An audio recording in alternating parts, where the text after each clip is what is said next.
If you have a computer, chances are it's obsolete, even if you just bought it. While technology changes quickly, competition forces most companies to keep up with it. What happens to old computers when new ones are plugged in? Well, most of them are thrown out literally as trash, except for those few lucky enough to be saved by a Coeur d'Alene man. Tom McArthur joins us right now with his story in this week's edition of Neighbors, and welcome to you. Nice to know our new newsroom computer is already obsolete, right? Tonight's neighbor runs a retirement home, not for people, mind you, for machines. Computers, actually, some of which have reached the ripe old age of 20. Technology, unlike a fine wine, does not age well. That doesn't mean that it's not appreciated, however, as photographer Cliff Ellis and I discovered yesterday. You know, the power that you can buy today for $1,000, you could not buy 10 years ago for any amount of money. Old computers never die, they just bite the disk. These are some of the 50 machines in the Northwest's only museum of old, obsolete, and orphaned computers. Most still work. Curator Sven Pretorius has worked with most of them, dating back 20 years. What I'm trying to do is just preserve a bit of history, because today you look at these and go, But 5 or 10 years from now, people will walk and say, oh, Grandpa used to work on one of those, or I used to work on one of those. And it'll really be fun and educational as well. Computers are a lot like dinosaurs, big then, extinct now. One of the earliest microcomputers was the MSI 8080. This is one of the computers that actually started the computer revolution that we think of. Back in the old days, you talked with a computer by flipping switches. It talked to you by flashing lights. Computers with keyboards and screens didn't come along until 1975. IBM called its Model 5100 at 60 pounds a portable. Memory capacity, 8K. I do have some small amount of software for it, but basically the power of this is surpassed by your $10 calculator almost. Original retail price on this computer was $10,000. Today, it is worthless. This is the definition of portable computer today, 80 times more powerful at less than 1/10 the price. Even as they roll off the assembly line, computers are obsolete and candidates for Sven's museum. State-of-the-art exists only in the minds of engineers. So many of these are destined for the trash pile. In fact, some I have rescued directly from the trash pile, and you know, it's sad to see technology, that happen to technology. I'm trying to collect something to show people what you can do with these, or what they used to do. Sven Pretorius, tonight's neighbor. Sven is actually seeking donations to his museum of old, obsolete, and orphaned computers. Any donation is welcome, working or not. Special thanks to SMUG, the Spokane Microcomputer Users Group, for connecting us with Sven tonight. You can suggest someone, too, by writing us. The address, Post Office Box 8037. We are in Spokane at zip code 99203. We actually set up that story over a computer bulletin board, talking back and forth over the phone lines. Interesting. What do you think? How small will computers eventually get? Probably not much smaller than they are right now, because the keyboard has to be big enough for the human hands to use, and of course human hands aren't changing, at least not anytime soon. So the keyboard is dictating the size of the computer. They probably will get a lot lighter as the processors inside get smaller. I think we're changing too, along with the computers. Yes, I think so in other ways, yes. Thank you, Tom. Thanks, Tom. Well, it seems like everything is instant these days, instant coffee, instant cash, and now the instant driver's license. Dale's coming up, but first a look at today's gold and silver prices.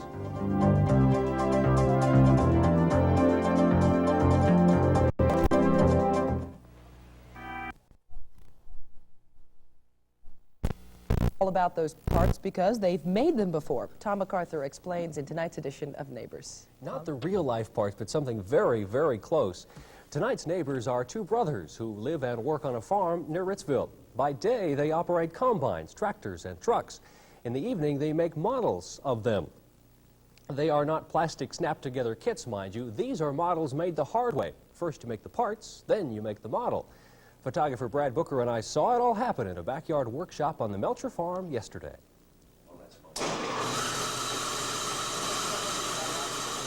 It's just mostly detailing, trying to build things that we farm with and seeing how far we can detail them just like what they are in the fields. These are the pieces of what will soon become a 1/12 scale model of a combine. The pieces are taking shape in the hands of Jeff and Rodney Melcher, two brothers who live on a farm and drive the real thing. Younger brother Rod started all of this about 4 years ago. If you ask him why, he'll tell you that's a... Good question. Don't know. Don't know. Just started building little toys and build like one a night, and it got annoying. We wanted to do something to last longer. So we started detailing a little more, and after that, it was still running out of things to do, so we finally got into detailing real deep, and that's what we come up with. For a combine like this one, the brothers say it takes 75 hours just to glue the pieces together. Many of those hours are spent together. Both brothers say they work better together than they do apart. I usually organize it and start out, and I get things moving, and then I tell my brother what to do, and he follows up, and things just roll real smooth and easily. Both brothers have been farmers all their lives. They've toyed with the idea of working with wood as a career, but in the end, if they could be anything in the world, both would choose to be a farmer. Why? Because you can work the hours you want to work, you can have the days off you want to have off. If you get frustrated with something, you can just up and quit and go in the house and relax and come back and hit it again. And you don't have a boss, you're your own boss. That love of farming can be seen in the detail of their models. Both brothers say the more they get to work on a piece, the better it feels. The reel does turn, and then we got little cylinders here, and this does raise up and down. And then, if you want to unhook it, you unhook it just like a normal combine. When I look back and look at a finished product, it makes me feel happy that I can work on it in real life and that I can turn around and build it and see it sitting on our mantle. It's great. Or bigger word than that even, you know, it's just marvelous. I never really thought of that at first, but the more you look at it, I love it. Jeff and Rodney Melcher, tonight's neighbors. Soon the models we saw will be on display at the State Museum in Olympia. They'll be part of a display there on Washington Woodworkers for the State Centennial. Special thanks tonight to Sharon Hankins and Nancy Weber, two teachers at Ritzville High School, for suggesting Jeff and Rod as our neighbors tonight. You can suggest someone too. The address is on your screen. Neighbors, Post Office Box 8037, Spokane, Washington 99203. Some marvelous work. Ah, it's incredible. From start to finish, did they say what the toughest part was?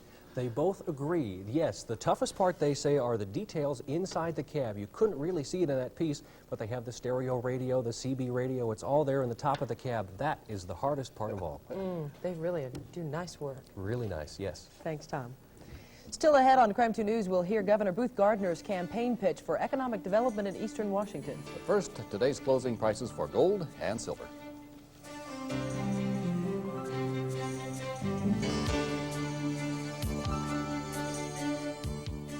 Well, your television set is probably powered by water. Throughout the Northwest, most of our electricity comes from falling water. Hydroelectric power is the cleanest power there is. A Chattaroy man powers his home from a dam he built himself. That's only part of the story behind tonight's neighbor. Tom McArthur joins us with the rest. Tom? We begin with just kind of a miniature geography lesson here. The country of Indonesia can be found on the other side of the world near Thailand and the Philippines. Why is that important? It's important to know because tonight's neighbor just came back from there and is soon to return. He is a missionary of sorts, bringing the gospel to tribal villages in Indonesia. In order to communicate, though, you have to make friends, and that's what tonight's neighbor is doing through electricity.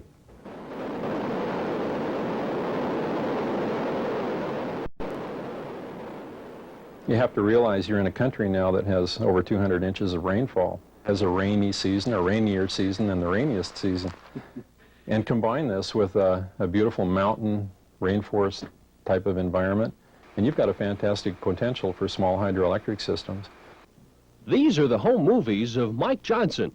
For a while last year, this was home to Mike, his wife Debbie, and their 4 children. Mike used to be a dental technician.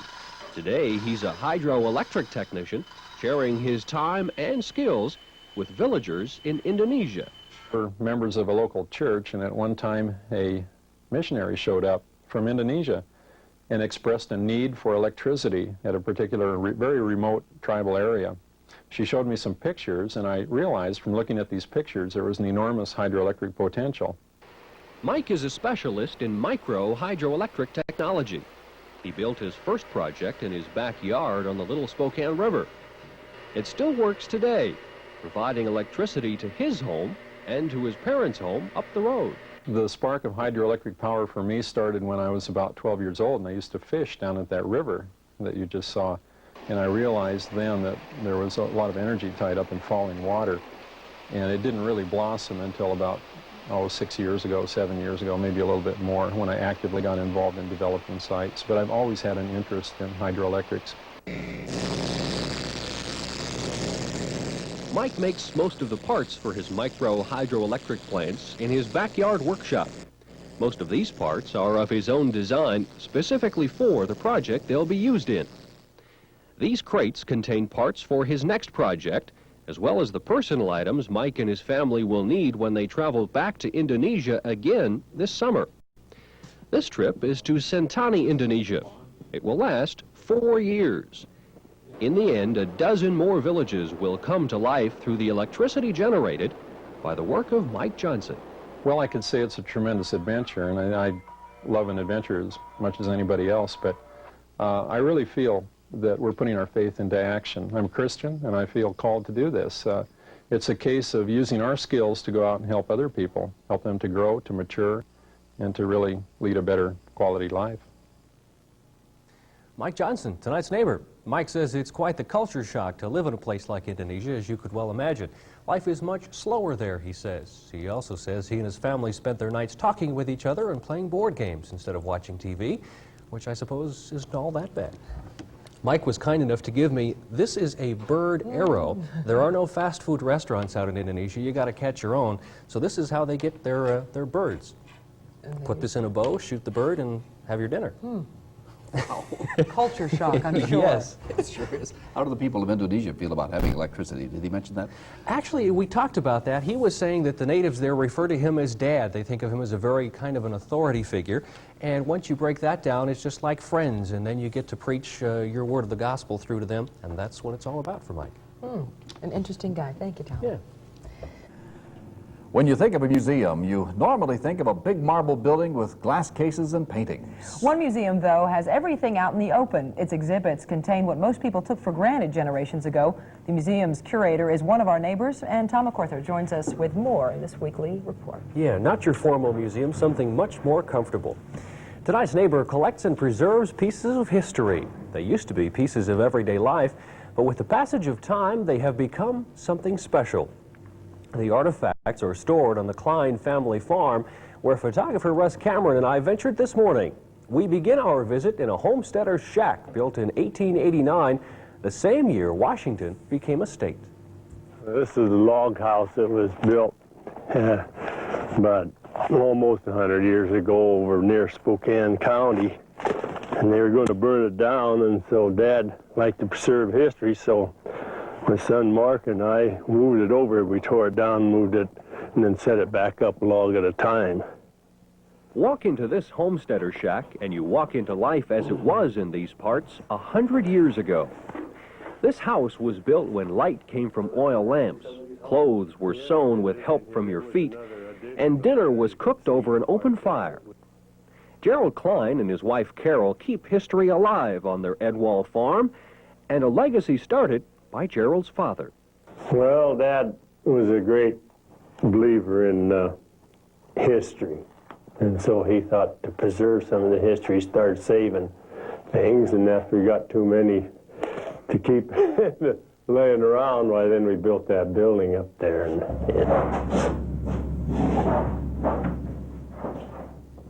Just up the driveway from the homesteader shack, Gerald has a whole barn full of history. Some of it speaks through your eyes, and some of it speaks through your ears.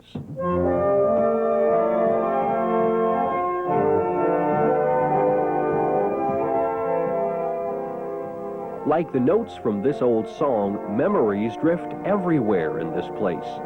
Here in the Albert Klein Memorial Museum, you can find the wagon in which he courted his wife, the photograph that was taken when he married her, and the machine she washed their clothes in afterwards.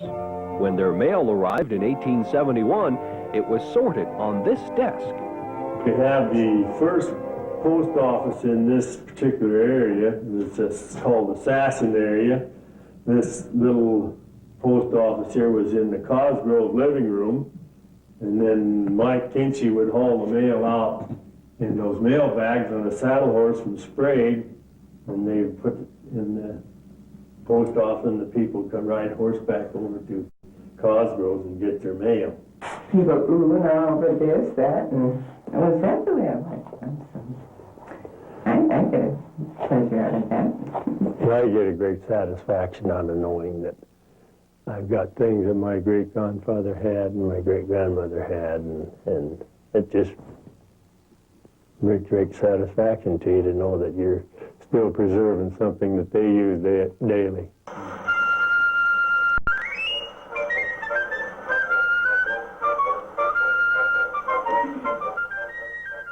Well, I think it's necessary that we preserve some of these things so the younger generation know that people didn't always live with TV and so forth. Man's got a good point. Gerald and Carol Klein, tonight's neighbors. The Albert Klein Museum is open to the public by appointment. If you'd like more information, call us here at the station. Special thanks tonight to Virginia Hill for suggesting our neighbor tonight. Some fascinating stuff up there. Really some neat things. Of all those items, does Gerald have a favorite piece? He does, and we talked about it, and we pulled a couple of the pieces out. His father was a woodworker, and he showed us some planes that his father used to make some of the moldings that you still see in the houses in Brown's Addition today. So those are some of his favorite pieces. We're lucky to have that to go look at. We sure are. That's Some interesting. antique dealers probably wonder where that place is. Yeah. Thanks, Tom. Well, if you can't make it to one of Michael Jackson's tour dates, there are other happenings this weekend. The Spokane Convention Center will play host to the Western Art Show in Sale. Festival West 88 features a variety of artworks, and this afternoon Tom McArthur introduces us to a neighbor whose works will be featured. I love painting people. I like landscapes, and you know, I guess I find interest in just about anything. With camel hair, water, paper, and pigment, Stan Miller makes art. Stan was a daydreamer in school, although he never dreamed of being an artist. It was one of those things that kind of evolved. This painting, called Nick, evolves too, inspired from a photograph of a friend by the same name. Stan recalls the first artist he ever met. I still remember driving up the road to his house and feeling a great anticipation, a great excitement. And I was a grade school kid. And I remember walking into the door, and there was a feeling kind of like I'm going to see God, you know. Artists, to me, were gods. And I felt like that ever since I was a little kid. Making something from nothing is godlike, in a way. From a universe of ideas without form and void, Stan pulls together images and emotions. A poet does the same with words, a composer with notes, a conductor with instruments. To Stan, colors are his instruments, in need of a force to make them sing. And this is like a symphony, and these colors are instruments, and I'm the director. I'm directing this symphony, and it has to come together. And so you're kind of like you're directing it, and here's your baton, you know.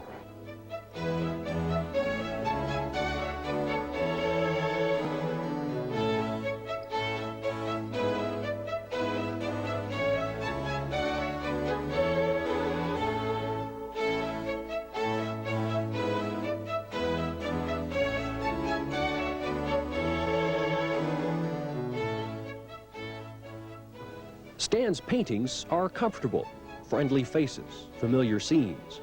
This is Stan's way of bringing things together in the world, of sharing things like memories with an old friend. You know, whether it's music or writing or dancing or whatever, great art, I think, is an act of unifying or bringing together, which is a definition for love. And so if people feel love or at least an effort to unify and bring together in my work, I'll feel good about that. Nice stuff, huh? Very nice. Nice philosophy, too. I like that. Our weatherman Dave Selesky is in next with the midweek weather word. Don't go away.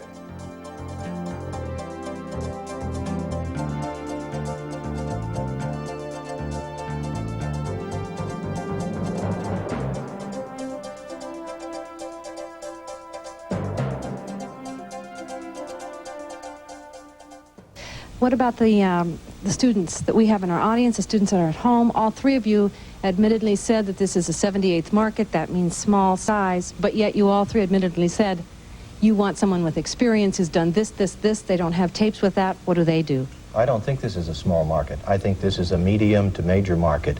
And I think that all of us are trying very hard to raise the standard of excellence in this market for journalism. And I think that you will find the people we are hiring, by and large, are people who have 3 to 5 years experience. This is not an entry-level market. How about advice for those? Get a job. Get a job anywhere you can. Get the call letters on your resume, develop that basic experience you need, and then come calling. A lot of people coming out of school say, well, I don't want to start in Idaho Falls, Idaho, or I don't want to start in Scottsbluff, Nebraska, or someplace like that. I want to start in Spokane. Unfortunately, for most of them, they're not going to be able to. So the answer to that is they're going to have to take the job they can find. They say the fastest road to recovery from a disability is to get back into life. One of our neighbors knows how good that advice can be because he used it himself. We hear his uplifting story and see some beautiful work in tonight's edition of Neighbors. Tom McArthur joins us with his weekly series. Tom? Some beautiful stuff indeed. Each of us face special challenges in our life, some more difficult than others. Tonight's neighbor suffered a stroke a few years ago, leaving him without the ability to speak, read, or write. He took to expressing himself with his hands. Wood carving became a kind of therapy. It must have worked because his ability to speak returned. Photographer John Helm and I chatted with tonight's neighbor in his workshop this morning.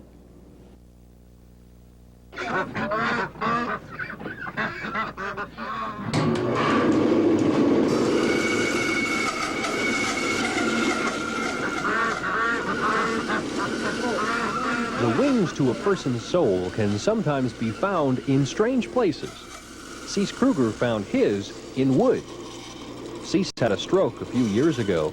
A supportive wife and trips to his workshop have brought him back. It's very good for the mind. You know, during this time after the stroke, I wasn't able to do too much. And depression is very bad time for both people too. But this carving, we have a new lease on life. Cease used to be a mechanic in the Air Force. He retired in the mid-70s and went back to college. Cease earned degrees in sociology and psychology to begin a second career in counseling. Little did he know the first person he would counsel out of depression would be himself. All this trouble I had before, I didn't find myself. And the pleasure I get with wood and be able to make something with my hands, it's really rewarding. I love trouble speaking sometimes, but when I'm by myself, I can see, I can do everything. Cease finds ideas for his animals from TV programs and books. He taught himself how to create them out of wood. Now, Cease has drawers of projects in various stages of completion. All this from a man who thought he could never do anything again. I like it so much, and it's so peaceful, you know. I have a little working everywhere, and life is really pleasing. You know.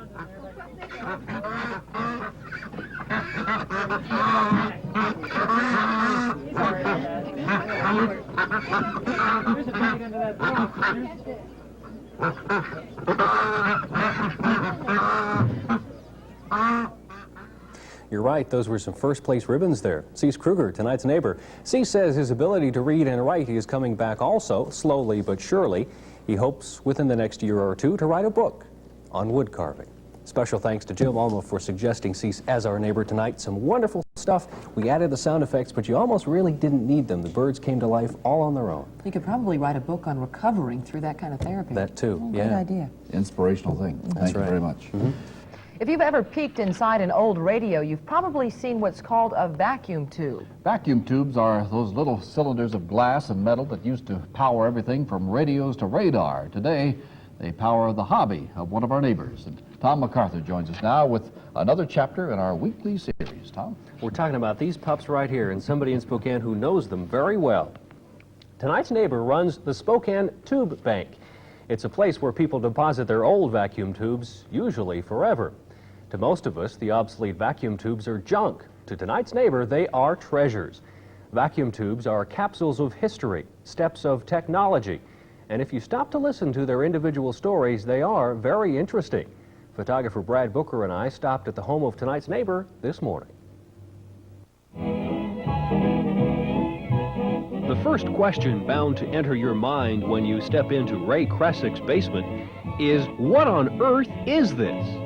Well, probably the largest single collection of radio tubes in America, I would presume. Not too many people are foolish enough to collect radio tubes.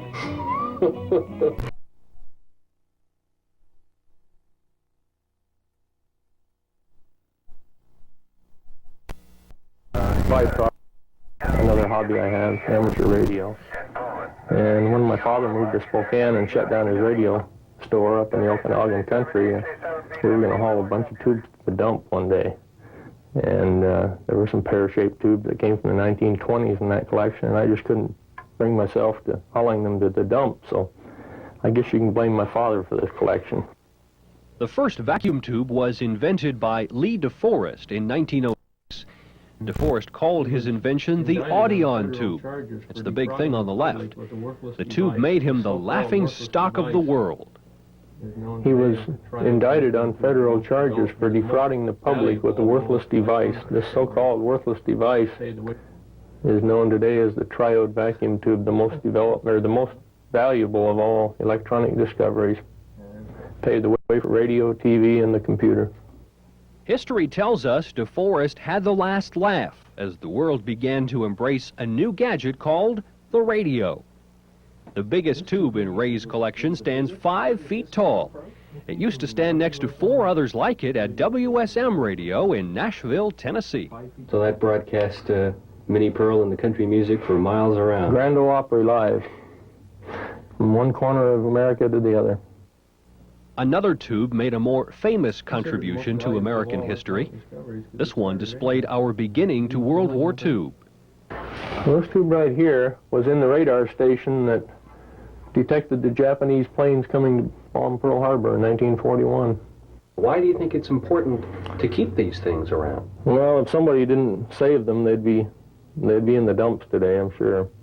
Because even though we have a collection here that was valued when they were new at $1 million, they were all donated. I haven't paid a penny for any of these tubes, and they're not worth a dime.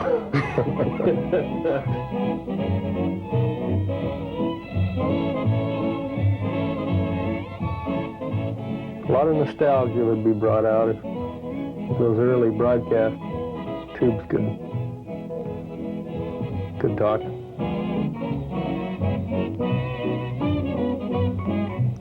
If only. Ray Kressick, tonight's neighbor. Special thanks tonight to my colleague John Phillips for suggesting Ray as our neighbor tonight. 10,000 of tubes just like this one. That's an All kinds interesting collection. Fascinating. Now you mentioned Ray makes has a bank there, tube bank. Can people actually make withdrawals? You betcha. Most of that is organized for local ham radio operators. Some of the old sets still run on these things. If you are a ham radio operator and looking for some rare tubes, give Ray a call at the Spokane Tube Bank. Thanks, Tom. Still ahead on KREM-TV News, we'll show you a group of Northwest women timber workers who came down hard on Congress today. But first, today's closing gold and silver prices.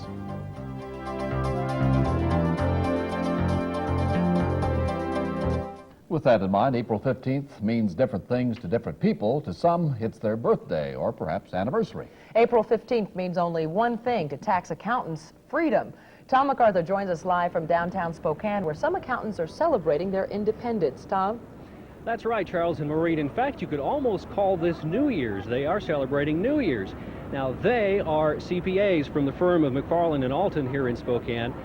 Normally 364 days out of the year, CPA stands for Certified Public Accountant.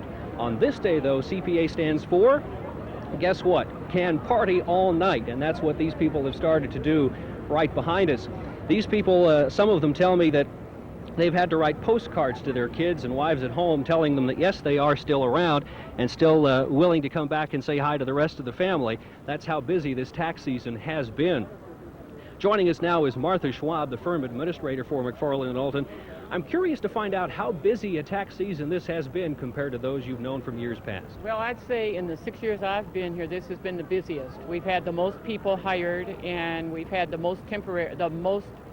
largest number of temporary help and this season, and I'd say certainly we have been the busiest. It's been the most complicated tax season. Now, this was supposed to be among the most easy, right? Right. This was called the Tax Simplification Act. What it really has done is help a lot of people have jobs, and it really has given us a lot of reading material to do, a lot of extra homework assignments to read up on the tax law, and we'd sort of like to personally thank the 98th and 99th Congress for giving us this opportunity of learning and giving jobs to people. I guess it brings good news to some individuals. You're right. What I was wondering also, the number of extensions filed is usually an indicator as to how complicated people found their tax returns. How does that compare to years past? Well, we were about as busy today with that, but we did it a little bit differently this year. We knew by last Saturday, about how many extensions we would have, and so people began to get them out. Right now, it's a little bit tough for me to tell you whether we did more. I would generally think we did do more just because we have the larger tax returns, the more complicated ones, are still on our desks. So I would venture to say we probably have more extensions this year, although they have been being mailed Monday all this entire week. We've had them in the mail. So, looking ahead to next year, what have we learned now from this year, perhaps in making some of our mistakes? What advice might you give to taxpayers next year to avoid some of the problems? Well, first of all, I'd say make up your mind now to see a CPA, because they, by then, will fully understand the new rules. The other thing that I would recommend is if the earlier you get all your materials in, the sooner your return can get done.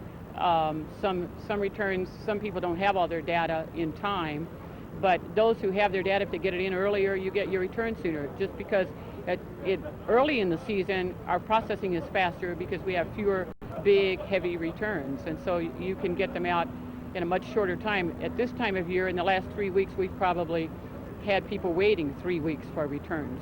So the best advice in a nutshell, plan ahead, I suppose. Right, would be a good idea. All right, Martha Schwab, thank you for joining us here tonight. For those of you who still have tax returns to fill out, the deadline is midnight tonight. You have to have your return stamped by midnight. If not, then you'd have to file an extension and go from there and live with the pain of filling out your tax return for another few weeks. Charles and Maureen? Tom, we can see there are quite a few people there. How long are they planning on partying? Probably all night. Well, as we said, CPA can party all night. Most of these folks arrived at about 5 o'clock when the office closed. They're expected to be here until about 8 o'clock, but as long as the bar's open, they may be here a little longer. There's some kids that probably want to see their moms and dads. Thanks, Tom. They've been working hard. All right. Alcohol is a drug, and those who abuse it could be called drug addicts. A Newport woman wrote the book used in alcoholic treatment centers across the country. We hear her story in tonight's edition of Neighbors with Tom. Tom? Very positive story indeed. Tonight's neighbor remembers growing up on the streets of Los Angeles, boiling grass to make soup for dinner. Today, she is a recovering alcoholic. So too is her mother and her daughter. She has written a book about her life experiences to help others recover, and this is her story. Many days we are tempted to ask why. Why did this happen to me? Why was I singled out? Those are the words Shelley Marshall wrote in 1974. The book is titled Day by Day. That's how Shelley lived her life in the 1960s. Alcohol and speed fueled her existence. I guess you always wonder in the highs and lows of life how close you came to the edge. Of dying. You want to use that? I looked death in the face, and that's what brought me to a 12-step group.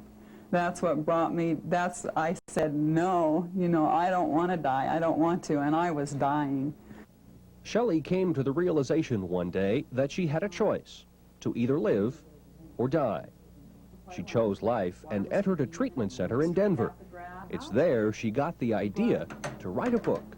When I had that thought, I had a feeling come over me, and I knew that I was going to write this book, and I knew that it was going to get published. I knew it was a spiritual experience, and that's how Day by Day came into being. I started writing that night to hold on to the bushes as we come down.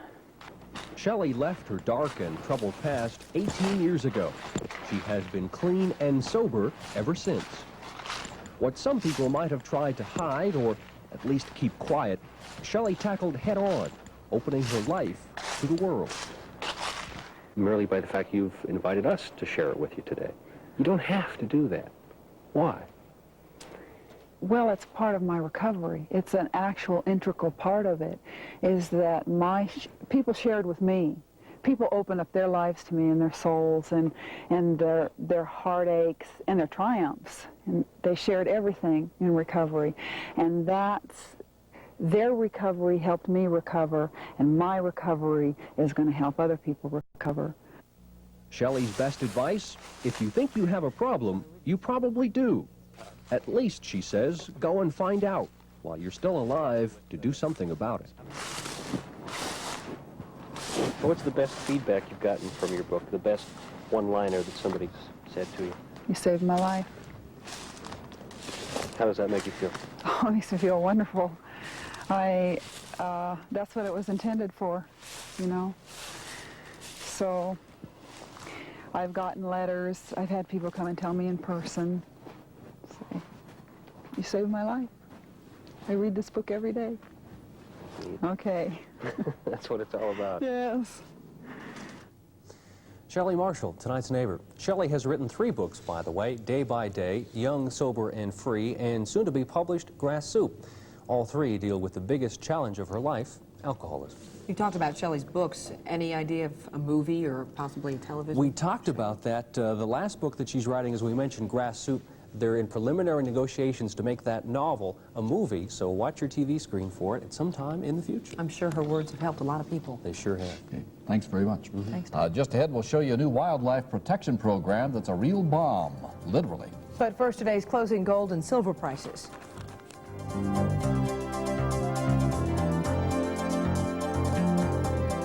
How many senses can be used to experience a flower? Well, there's sight and smell, of course, but now add taste. Yes, some flowers are edible. Tom McArthur joins us with more in tonight's edition of Neighbors. Tom? I'll speak to you through the foliage here tonight about what we're going to be looking at. The word edible means able to be eaten, though each of us defines that word differently. Some folks find blood pudding or old cheese perfectly delicious. Others find them perfectly revolting. Photographer Brad Booker and I learned tonight's neighbor finds the fixins for a tasty dish in her flower garden. The carnation.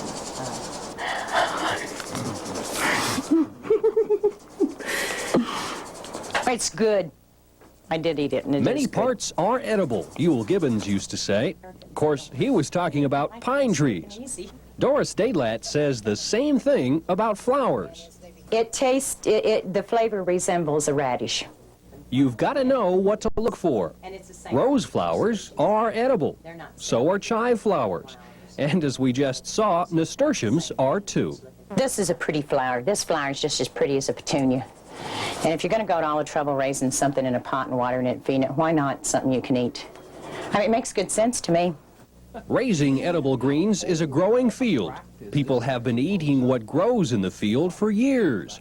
Through those years, we've established our preferences of what's edible and what's not. I think one reason we got away from some of this stuff is our fast food generation.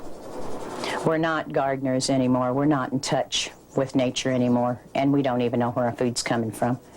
And I think that's where Americans lost it. Europe never did. The Orient never did. So what does a nasturtium taste like?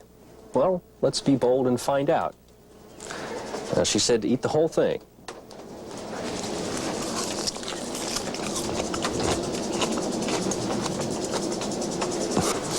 She was right. Tastes kind of like a radish. That was a wrong flower, Tom. I meant the one next to it. You do have to be careful. You don't want to eat a flower with a bee in it, or one that's been exposed to fertilizers or pesticides. But under the right conditions, you can have your flower garden and eat it too. Try 'em, you'll like 'em. Great laugh. Doris Delat, tonight's neighbor. You can meet Doris yourself at the Spokane Lilac Festival Flower Show this Thursday and Friday at the Convention Center. Prepare your eyes, nose, and mouth for a treat. I don't know. So here's your chance. Charles? No thanks. I'll take a pass on it. I'll leave it on your desk. Maybe an appetizer before dinner. Maybe so. Are a lot of flowers edible? Well, maybe you're the wrong guy to ask. It's interesting. Broccoli, which all of us eat, fairly often, broccoli is a flower. So actually, it just depends on what you call them, flowers or not. Yes, they are edible. Carnations, Johnny jump-ups, zucchini, squash blossoms, they're all flowers and all edible. I just think they're so much prettier to look at, why eat them? Now you can have both. Stay out of the florist shop, Tom. Okay. Right. We'll be back in a moment with part 2 of Till Death Do Us Part. But first, today's closing gold and silver prices.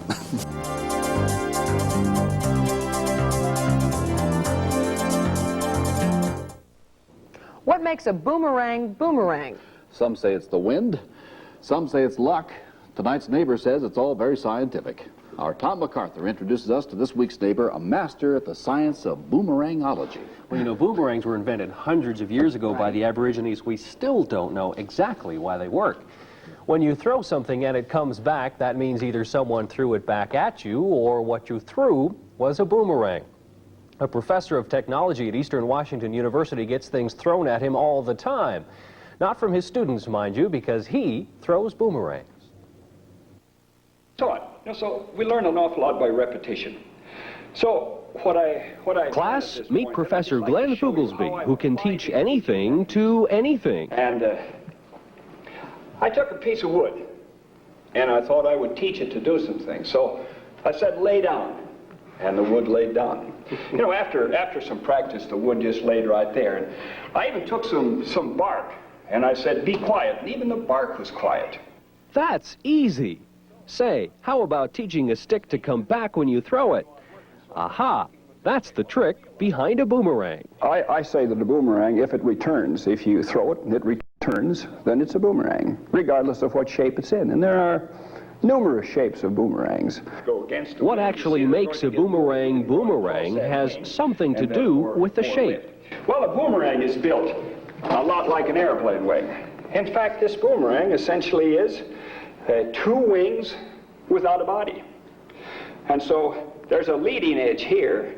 So if this turns this way, then this is the leading edge as it goes this way, and this becomes the leading edge as it goes this way. So it's like 2 airplane wings with the leading edges on opposite sides. It's been intriguing that a stick could come back, even a straight stick could come back.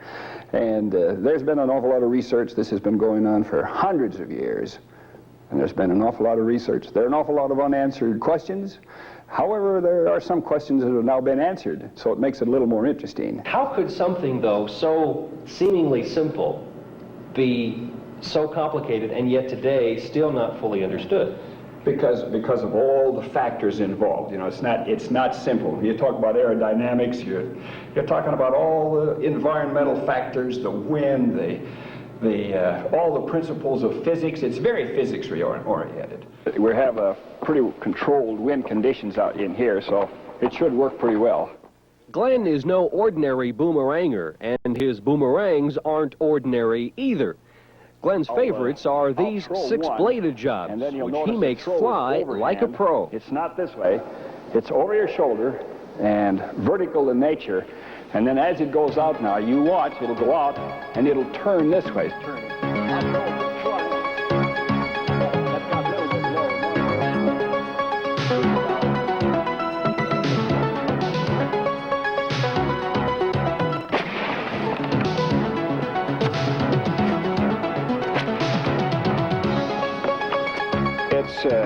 It's a great stress reliever.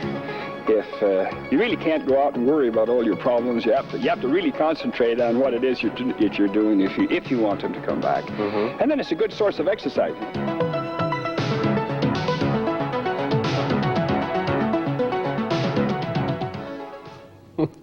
Professor Glenn Fooglesby, tonight's neighbor, must be done with magnets.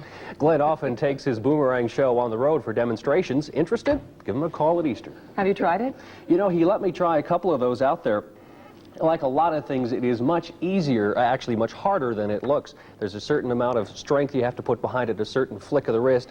The Aborigines use them as killing sticks, and they will kill your hand if you're not very careful and throw them correctly. He looks like he'd be a nice teacher to have. Yeah, very much so.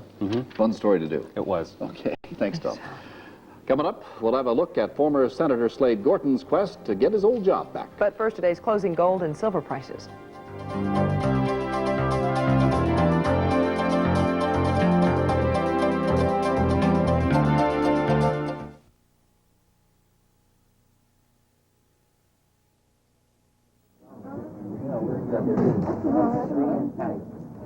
There is quiet before every storm.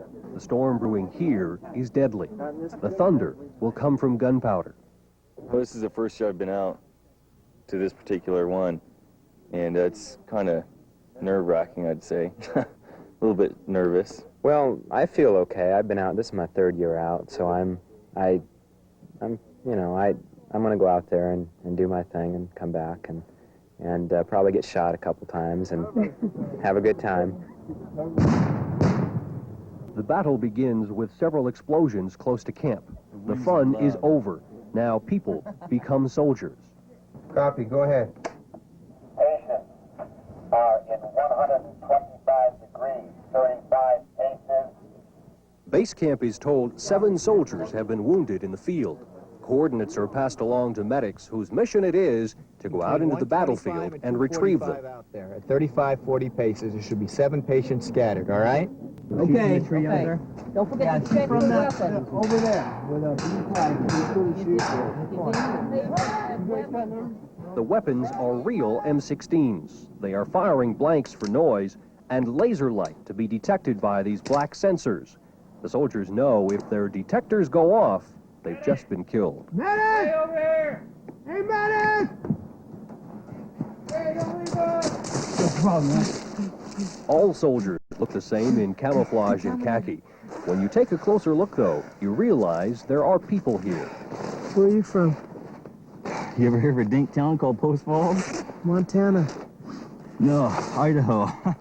In a real action, you never know what to expect. A calm moment can be interrupted by a sniper at any time. Did he walk? Yeah, he can walk. I'm walking wounded. You passed out, though. Not with the smoke. In this action, the enemy wins. Most of the medics are either wounded or killed. I'm dead. Lessons learned here, though, are taught to change the result of the real thing. We had fun, but the realism was there. You know, it was something that we realized that I think, even though we're having fun out here, it's still realistic. And I don't want to even think about the real thing. I had a great time, you know. I don't want to think about the real thing because that has to do with death and everything, but this was fun. I really enjoyed it. I'd like to do it again real soon. Tom McArthur, KREM-2 News.